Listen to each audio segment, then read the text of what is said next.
Hi, everybody. Welcome virtually to the MIT Media Lab. I'm Joe Paradiso, as you heard, a professor here, where I run the Responsive Environments group. I'm going to talk about the ways in which we're going to be connecting more and more to this digital infrastructure that's around us, aided increasingly by AI and processes like this. I'll give you a bit of an introduction to where I think it's all going, and then I'll delve into some projects for my group, and then I'll go through a bunch of conclusions about where this all could be heading. So first, a little bit about the kind of research I do here at the Media Lab. I look at how people connect to sensors at different scales. We build lots of embedded sensor platforms, deploy them at various places in various ways. We're very well known for our work in wearable sensing, been doing that for decades. We've done a lot of work in smart building sensors, connecting buildings to people in different ways through virtual worlds. We're doing the same thing for environmental sensing and landscapes. And now we've been doing projects in space. That little robot there on the top middle actually is sitting on the moon right now. Unfortunately, deployed in IM2, so it fell over, but it is there. This is a picture of my grandparents. Italian immigrants came in the beginning of the century, came here like so many others to build a better life. And just think of the kinds of things that their generation saw. They remember when they were kids, trolleys pulled by horses, for example, right? Horse and buggies. But they lived to see the moon landing. They lived to see a different kind of buggy moving on the moon. That's a profound transformation just in the course of one lifetime. This is me, my generation, right? As a kid, I grew up with the beginning of computers. That's me going with my dad to a big IBM, I think it was a 3070 computer installation or 7030. And to the right, you see me just some years ago wearing a now obsolete version of Magic Leap, having much more than the computation power in that whole building just in my pocket. So the way computation has moved closer to people, has transformed individual lives at every level, has been profound. Maybe not quite profound as going from horse and buggy to a moon landing, but what is this generation going to see? They're going to see, I think, in many ways, the transformation of humans, of identity, of cognition, mediated through all this infrastructure that my generation has seen really start to deploy. And of course, this is the thing that's on all of our mind now.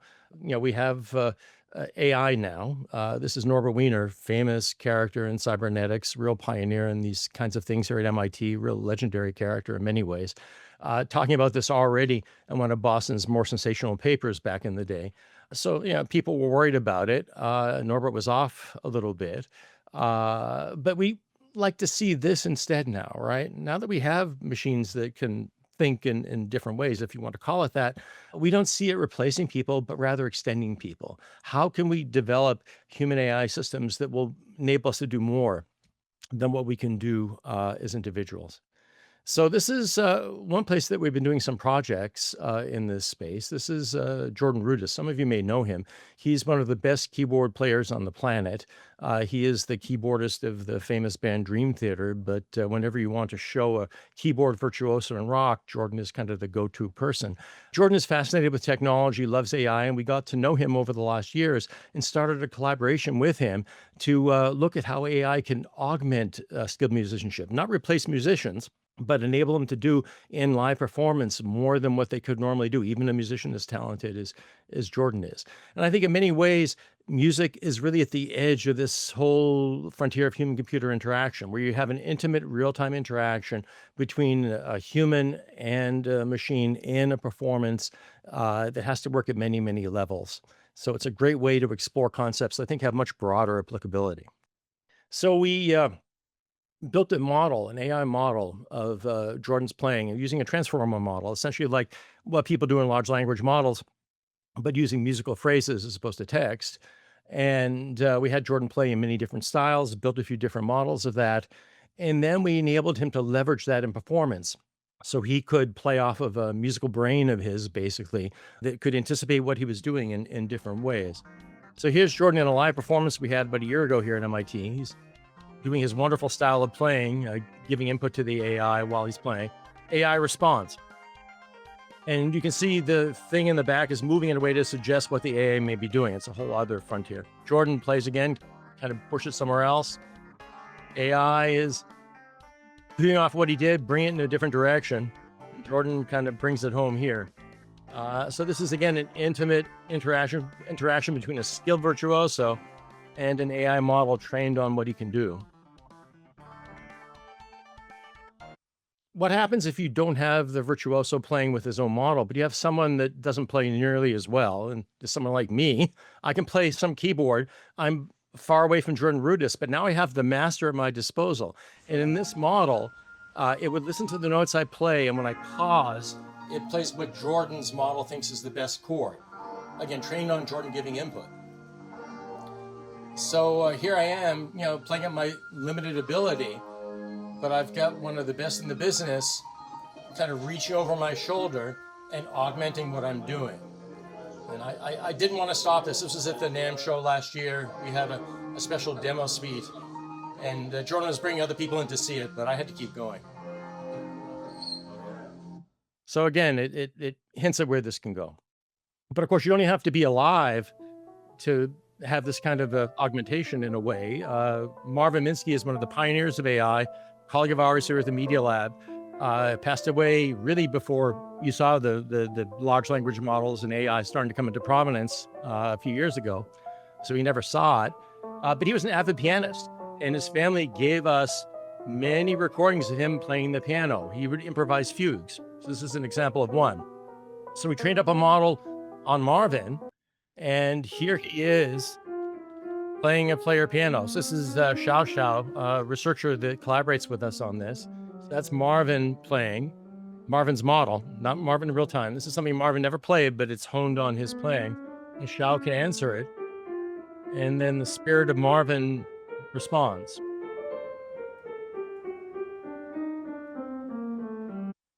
So this has lots of implication, right? We're all just trying to figure out what it is. Here are some examples.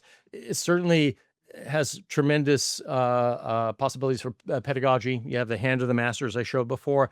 You can have models actually train players to improve their technique. It's a new concept of sampling. Musicians always ask, oh, can we sample some of this?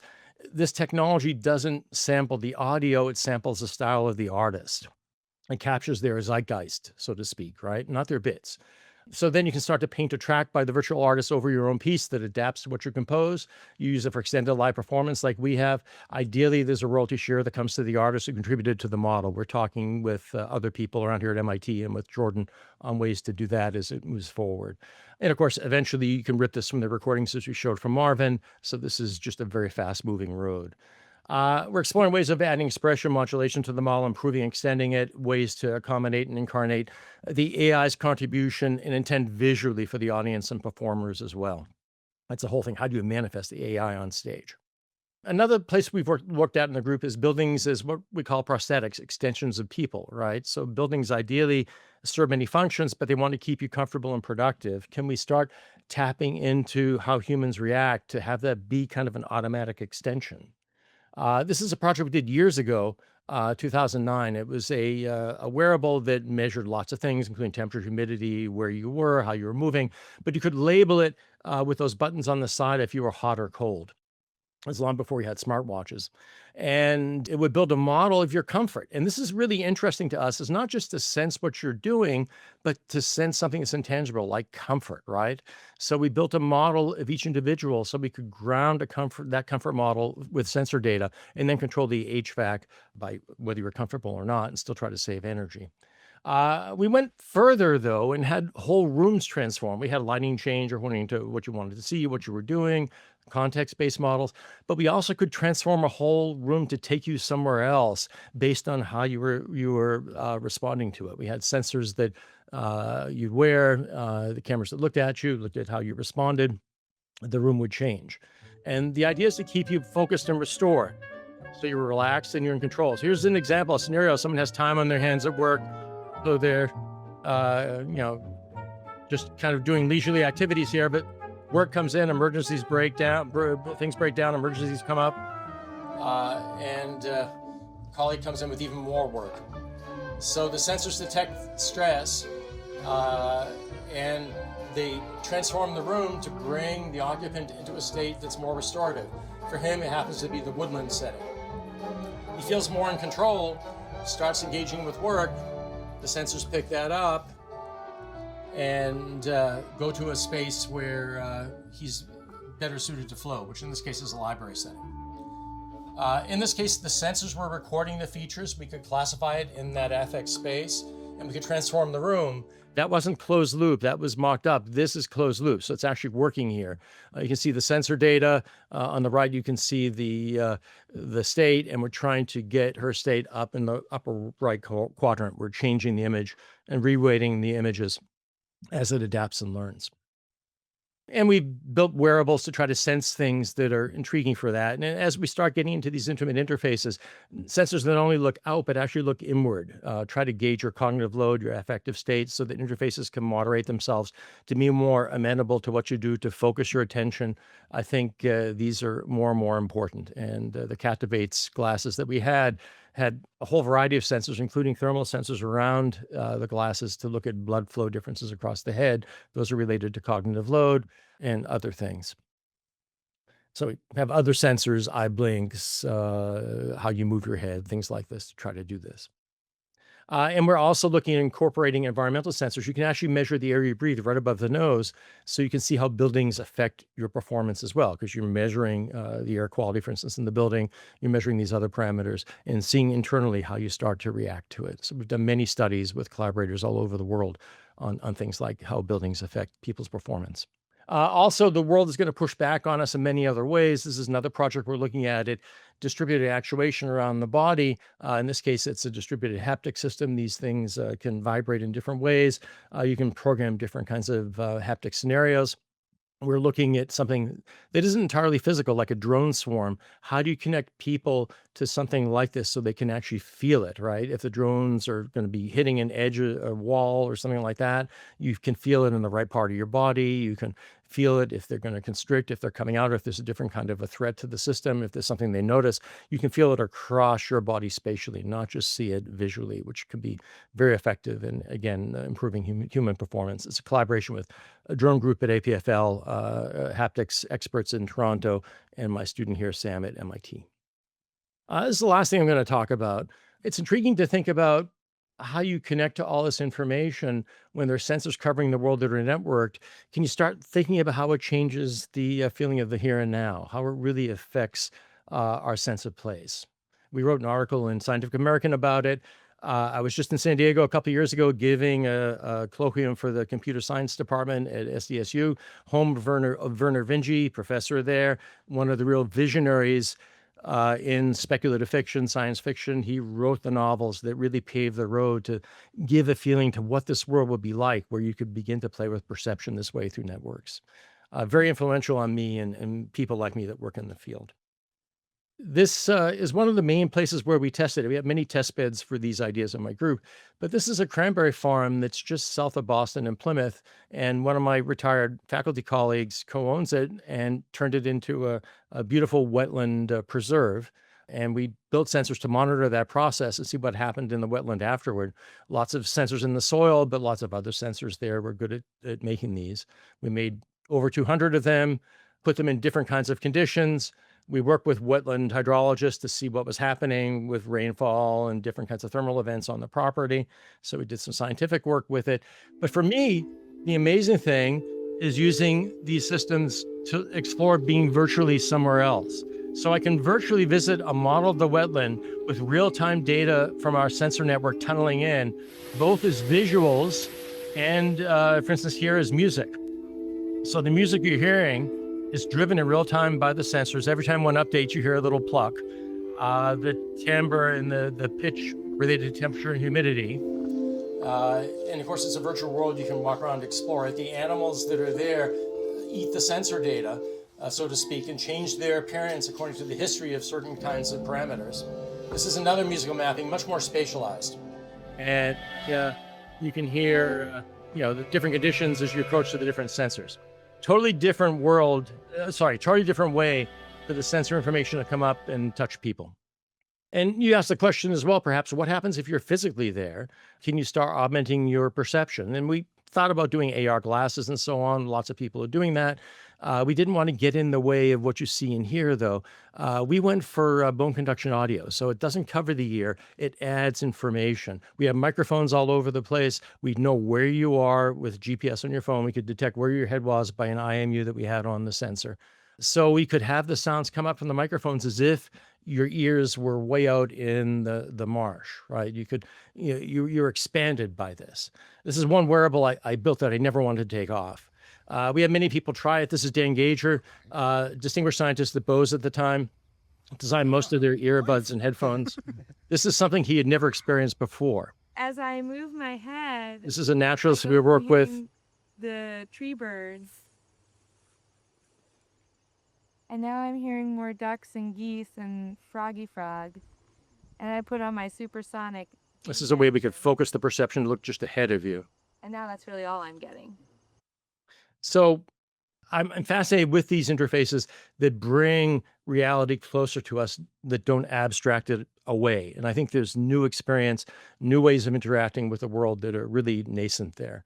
So it's an exciting time to be alive. Despite the problems of our current day, the things we're seeing are just incredible. We're at the edge of a new era in many ways. We have now true AI. I remember talking to Marvin Minsky, asking him, when does he think AI was going to be a few years before he passed? He was saying 2030 something. For once, he was pessimistic, right? Already, we've been living in this world a few years, and we've seen nothing yet. So we're going to have lots of revolutions in materials, modalities, capabilities, understanding, and knowledge. I'm firmly believing in that. Our systems are going to extend from outer space to deep in nature and in on our bodies, and that information is going to come together and come to us. I think the big question, of course, is what is the human going to become as everything merges? Very topical, I think, for the symposium. I wrote at the dawn of Internet of Things. I was one of the early players in Internet of Things. I did a lot of work in that area, and I wrote an article about an interactive balloon, and I wrote in the abstract that life in a world saturated with these capabilities will be very different from this phase we're entering now, back in 1996. Yeah, it's different, but I still feel the same. So it's easy to say it's going to be transformed.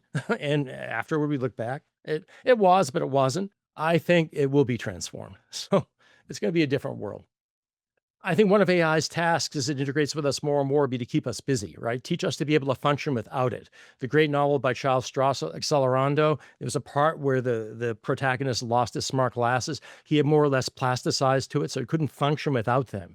I think part of AI is going to be teaching us to work without these prosthetics, right? It will work with us to make us better, even without the AI.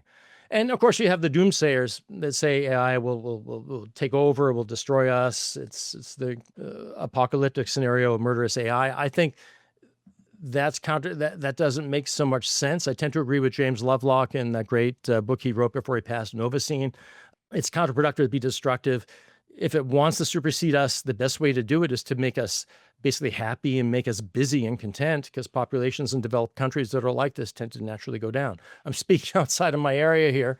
I don't want to make any issues, but I don't think destructive AI is, even in the worst scenario, what we necessarily have to be afraid of. Although we have to keep it in mind. We don't know, but there are other avenues here.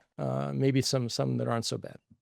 One other thing about this network world that we're living in, we thought that okay, we're living in something like a group mind now, right? I've got this phone here that is transforming mine, everybody's lives by being at arm's length. And we have the wearable, it will be even more influential in so many ways. And I believe it will come. But instead of everybody kind of marching to the same drummers we were afraid of with Uniminds, like the Borg and people that watch the series Pluribus now, right? That's not what we got. What we got is a schizophrenic mind, right? It's so easy for this network to hallucinate. And, in humans that have, hallucinations, so on and so forth, and schizophrenia, inhibitory neural functions aren't damping them out. They're not converging to one unified grasp of reality. The net is doing the same thing. It is basically self-reinforcing on these things that are hallucinations and seeing them as reality. So the group mind is schizophrenic. It's one of the big problems we have. How do you fix it? With patients in the physical world, you give them neurosuppressants. In the network world, we have censorship, ideally mediation. We want to try to find something that will keep it creative and vibrant without an iron glove. And I think this is really crucial as we go forward. And I believe AI will probably play a big role, hopefully, in eliminating this.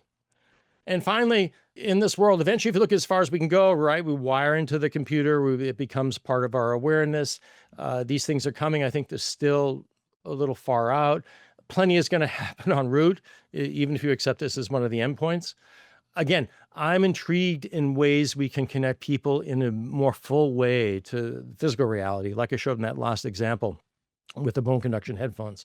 Are there ways to open us up in many ways, really have a richer experience of reality, not one that's diminished? What are the new interfaces that connect us to this, and how do they scale? This is a big issue, I think, scaling these interfaces between immersion and peripheral awareness. What things are poking at us, what things are going to be pulling us in.